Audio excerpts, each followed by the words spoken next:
ಆ, ಸ್ನೇಹಿತರೆ, ನಿಮ್ಮೆಲ್ರಿಗೂ ಮತ್ತೊಮ್ಮೆ ನಮ್ಮ ಆನ್ಲೈನ್ ತರಗತಿಗೆ ಸ್ವಾಗತ.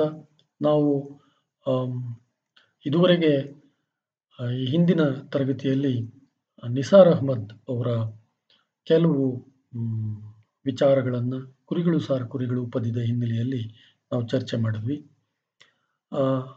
ಈ ತರಗತಿಯಲ್ಲಿ ನಾವು ಆ ಪದ್ಯದ ಕೆಲವು ಪ್ರಶ್ನೆಗಳು ಏನು ನಿಮ್ಮ ಟೆಕ್ಸ್ಟಲ್ಲಿ ಇದ್ದಾವೆ, ಆ ಪ್ರಶ್ನೆಗಳ ಹಿನ್ನೆಲೆಯಲ್ಲಿ ಅವುಗಳಿಗೆ ಕೆಲವು ಮಾದರಿ ಉತ್ತರಗಳು ಹೇಗಿರಬಹುದು ಅನ್ನುವುದನ್ನು ಇವತ್ತು ಚರ್ಚೆ ಮಾಡೋದಕ್ಕೆ ತೊಡಗೋಣ.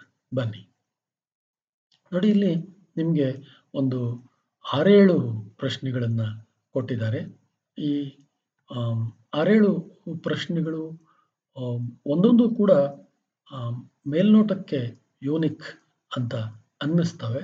ಆದರೆ ಅಷ್ಟು ಪ್ರಶ್ನೆಗಳು ಕೂಡ ಒಂದೊಂದು ಯೂನಿಕ್ ಅಲ್ಲ. ಅವೆಲ್ಲವೂ ಒಂದು ರೀತಿಯಲ್ಲಿ ಪರಸ್ಪರ ಅಂತಃಸಂಬಂಧ ಇರುವಂತಹ ಪ್ರಶ್ನೆಗಳು.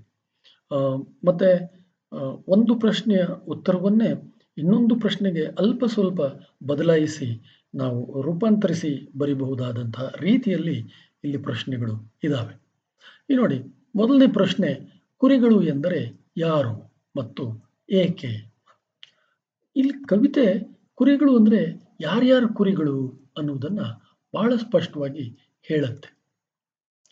ನಾವು, ಅವರು, ನೀವು ಎಲ್ಲರೂ ಕುರಿಗಳು ಅಂತ ಹೇಳಿ ಇಲ್ಲಿ ಈ ಕವಿತೆ ಹೇಳುತ್ತೆ. ಮೊದಲಿಗೆ ನಾವು ಕುರಿಗಳು ಯಾಕೆ ಅಂತಂದ್ರೆ, ಇಲ್ಲಿ ಶೋಷಣೆಗೆ ಗುರಿಯಾಗ್ತಾ ಇರುವಂತಹ ತಳವರ್ಗಕ್ಕೆ ಸೇರಿದ ನಾವೆಲ್ಲರೂ ಸ್ವತಃ ನಮ್ಮನ್ನು ನಾವು ರಕ್ಷಿಸಿಕೊಳ್ಳೋಕೆ ಆಗದೇ ಇರುವಂತಹ ಒಂದು ಅವಿವೇಕದ ಸ್ಥಿತಿಯಲ್ಲಿ, ಕುರಿತನದಲ್ಲಿ ಇದ್ದೀವಿ.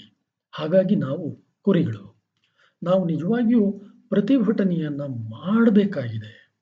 ನಮ್ಮ ಈ ಕುರಿ ಸ್ಥಿತಿ ಇದೆಯಲ್ಲ, ಇಂಥ ಪರಿಸ್ಥಿತಿಯ ವಿರುದ್ಧವಾಗಿ ನಾವು ಒಂದು ದೊಡ್ಡ ಹೋರಾಟವನ್ನು ಸಂಘಟಿಸಬೇಕಾಗಿದೆ, ಪ್ರತಿಭಟನೆಯನ್ನು ಮಾಡಬೇಕಾಗಿದೆ. ಆದರೆ ಅದರ ಬದಲು ನಾವೇನು ಮಾಡ್ತಾ ಇದ್ದೀವಿ ಅಂದರೆ, ಇಡಿಯಾಗಿ ಕುರಿಯ ಮಂದೆತನ ಏನಿದೆಯಲ್ಲ, ಆ ಥರ ನಾವೆಲ್ಲರೂ ಏಕರೂಪವಾಗಿ ಇರುವ ಅಸಮಾನ ಸ್ಥಿತಿಯನ್ನೇ ಸಹಜ ಅಂತ ಒಪ್ಪುವ ನೆಲೆಗೆ ಚಲಿಸ್ತಾ ಇದ್ದೀವಿ ನಿರಂತರವಾಗಿ.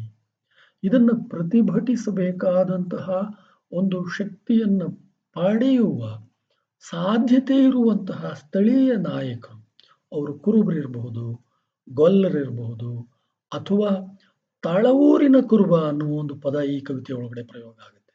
ಆ ತಳವೂರಿನ ಕುರುಬರಿರ್ಬೋದು, ಹೊಸ ನಾಯಕರು, ಹೊಸದಾಗಿ ಹುಟ್ಟಿ ಬರುವ ಯುವ ನಾಯಕರಿರ್ಬೋದು, ನಮ್ಮೊಳಗೆ ತಳವರ್ಗದ ಜೊತೆಯಲ್ಲಿಯೇ ಇರುವಂತಹ ನಾಯಕರಿರ್ಬೋದು, ನಮ್ಮವರಾಗಿಯೇ ನಿನ್ನೆವರೆಗೂ ಇದ್ದು ಇವತ್ತು ಪಂಚ ಕಟ್ಕೊಂಡು ರಾಜಕೀಯಕ್ಕೆ ಬಂದಂಥವ್ರು ಇರ್ಬೋದು. ಅವರೆಲ್ಲರೂ ಕಟಕರಾಗ್ತಾ ಇದ್ದಾರೆ. ಸೊ ಇಲ್ಲಿರುವುದು ಎರಡು ಸ್ಥಿತಿ. ಒಂದು, ನೀನು ಕುರಿ ಆಗಬೇಕು, ಇಲ್ಲವೋ ಕಟುಕನಾಗಬೇಕು. ನಿನಗಿರೋದು ಎರಡೇ ಆಯ್ಕೆ, ಒಂದು ಕುರಿ ಆಗು, ಇನ್ನೊಂದು ಕಟುಕನಾಗು. ಹಾಗಾಗಿ ಇಲ್ಲಿ ಇರುವುದು ಎರಡೇ ವರ್ಗ. ಸೊ ಕುರಿಗಳು ಅಂದ್ರೆ ಇಲ್ಲಿರುವ ಎಲ್ಲರೂ ಕುರಿಗಳು. ಕುರುಬರು, ಗೊಲ್ಲರು, ತಳೂರಿನ ಕುರುಬರು, ಶಾನುಭೋಗರು, ಅಮಲ್ದಾರರು, ಕಿರುಬಗಳು, ಹೀಗೆ ಒಂದು ವರ್ಗ ಇದೆ. ಅದು ನಮ್ಮನ್ನ ಆಳುವ ವರ್ಗ, ನಮ್ಮನ್ನ ಕಾಯುವ ವರ್ಗ. ಈ ವರ್ಗ ಇದೆಯಲ್ಲ, ಇದು ಕಟುಕ ವರ್ಗ. ಇನ್ನು ಮಿಕ್ಕ ಎಲ್ಲ ಜನವರ್ಗ ಇದ್ದಾರಲ್ಲ, ಅವರೆಲ್ಲರೂ ಕುರಿಗಳು. ಸೊ ಕುರಿಗಳು ಯಾರು? ಎಲ್ಲರೂ ಕುರಿಗಳು. ಈ ಕುರುಬರು, ಕಾಯುವವರು, ಆಡಳಿತ ನಡೆಸುವವರು, ಈ ಒಂದು ಪುಟ್ಟ ವರ್ಗ ಹೊರತುಪಡಿಸಿದರೆ ಮಿಕ್ಕೆಲ್ಲ ಪ್ರಜಾವರ್ಗ ಕುರಿಗಳು. ಇಲ್ಲಿ ಕೊಲೆ, ದಬ್ಬಾಳಿಕೆ, ಸುಲಿಗೆ ನಿರಂತರವಾಗಿ ನಡೀತಾನೆ ಇದ್ರೂ ಇಲ್ಲಿ ಇರೋದು ಈ ಎರಡೇ ವರ್ಗ, ಒಂದು ಶೋಷಕ ವರ್ಗ, ಇನ್ನೊಂದು ಶೋಷಿತ ವರ್ಗ. ಸೊ ಕುರಿಗಳು ಸಾರ್ ಕುರಿಗಳು ಕವಿತೆಯ ಪ್ರಕಾರ ಇಲ್ಲಿ ಶೋಷಕರು, ಶೋಷಿತರು, ಈ ಎರಡು ವರ್ಗಗಳಲ್ಲಿ ಶೋಷಿತರಿಂದ ಮೇಲೆ ಬಂದವರು ಶೋಷಕರೇ ಆಗ್ಬಿಡ್ತಾರೆ. ಹಾಗಾಗಿ ನಾವು, ನೀವು, ಅವರು ಎಲ್ಲರೂ ಇಲ್ಲಿ ಕುರಿಗಳೇ, ಕೆಲವರನ್ನ ಹೊರತುಪಡಿಸಿ. ಸೊ 2ನೇ ಪ್ರಶ್ನೆಗೆ ಬರೋಣ. ನಾವೆಲ್ಲರೂ ಕುರಿಗಳು ಎಂದು ಕವಿ ಅಭಿಪ್ರಾಯಪಡಲು ಕಾರಣವೇನು? ಇದುವರೆಗೆ ಚರ್ಚೆ ಮಾಡಿದ್ದು ಈ ಪ್ರಶ್ನೆಗೆ ಉತ್ತರವಾಗಿಯೂ ಕೂಡ ಅನ್ವಯ ಆಗುತ್ತೆ. ಅದನ್ನು ಒಂಚೂರು ರೂಪಾಂತರಿಸಿಕೊಂಡ್ರೆ ಕವಿ ಹೀಗೆ ಅಭಿಪ್ರಾಯ ಪಡುತ್ತಾರೆ, ಕವಿ ಹೀಗೆ ಅಭಿಪ್ರಾಯ ಪಡುತ್ತಾರೆ ಅಂತ ಬರೆದ್ರೆ ಅದೇ ಇದಕ್ಕೂ ಉತ್ತರ ಆಗುತ್ತೆ. 3ನೇ ಪ್ರಶ್ನೆಗೆ ಹೋಗೋಣ. ಕುರಿಗಳನ್ನು ಕಾಯುತ್ತಿರುವ ಕುರುಬನ ಮನಸ್ಥಿತಿ ಹೇಗಿದೆ?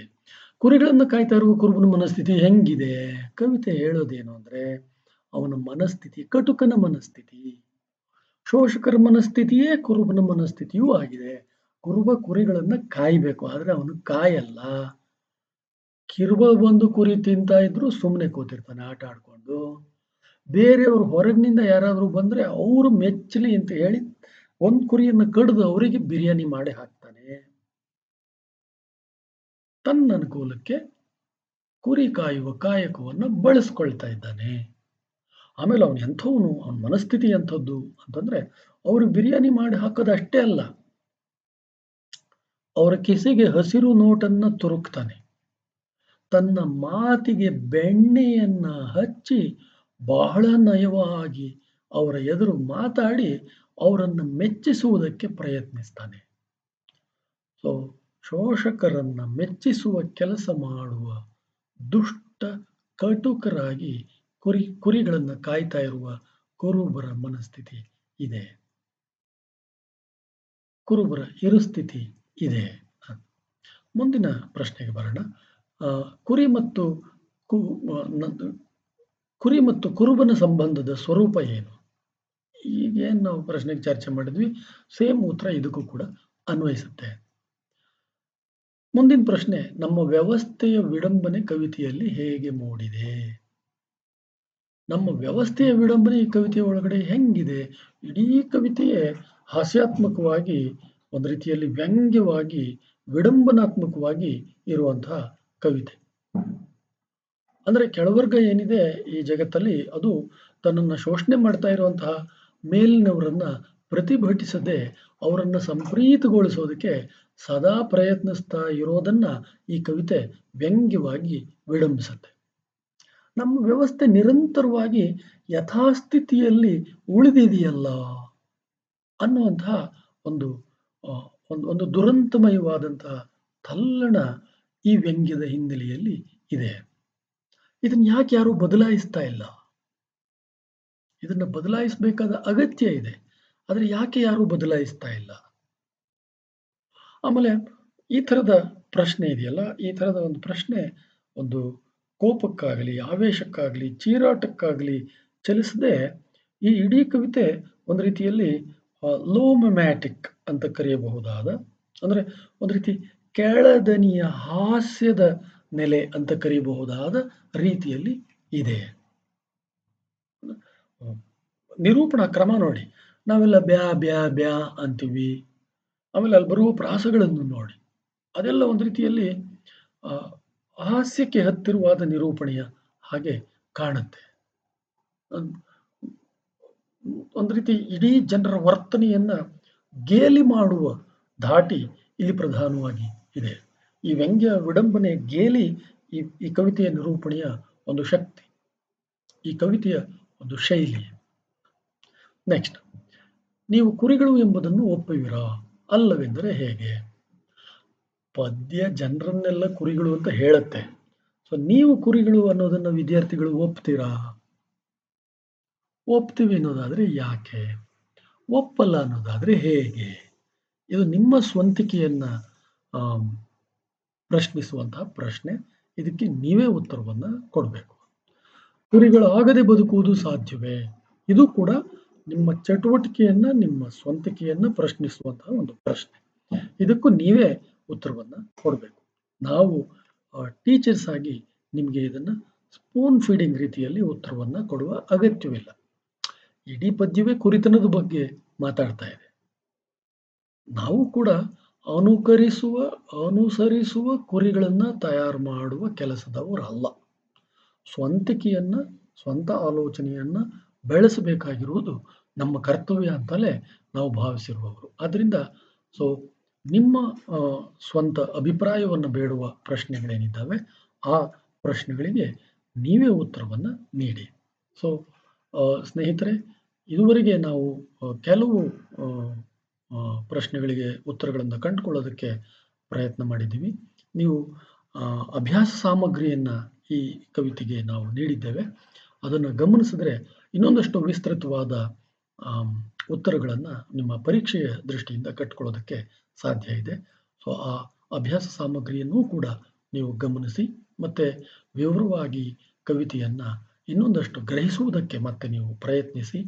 ಆ ಹಿನ್ನೆಲೆಯಲ್ಲಿ ನಿಮಗೆ ನಮ್ಮೊಂದಿಗೆ ಏನಾದರೂ ಚರ್ಚೆ ಮಾಡಬೇಕು ಅಂತಂದರೆ ನಮ್ಮ ಜೊತೆ ಆಫ್ಲೈನ್ ತರಗತಿಯಲ್ಲಿ ಚರ್ಚೆಯನ್ನು ಮಾಡಬಹುದು, ಅಥವಾ ನೀವು ಮೇಲ್ ಮೂಲಕ, ವಾಟ್ಸಪ್ ಗ್ರೂಪ್ ಮೂಲಕ ಕೂಡ ನೀವು ನಮ್ಮ ಜೊತೆ ಸಂವಾದವನ್ನು ನಡೆಸಬಹುದು ಅಂತ ಹೇಳ್ತಾ ಇಲ್ಲಿಗೆ ನಮ್ಮ ತರಗತಿಯನ್ನು ಮುಗಿಸೋಣ. ಎಲ್ರಿಗೂ ಧನ್ಯವಾದ. Thank you. ಬಾಯ್.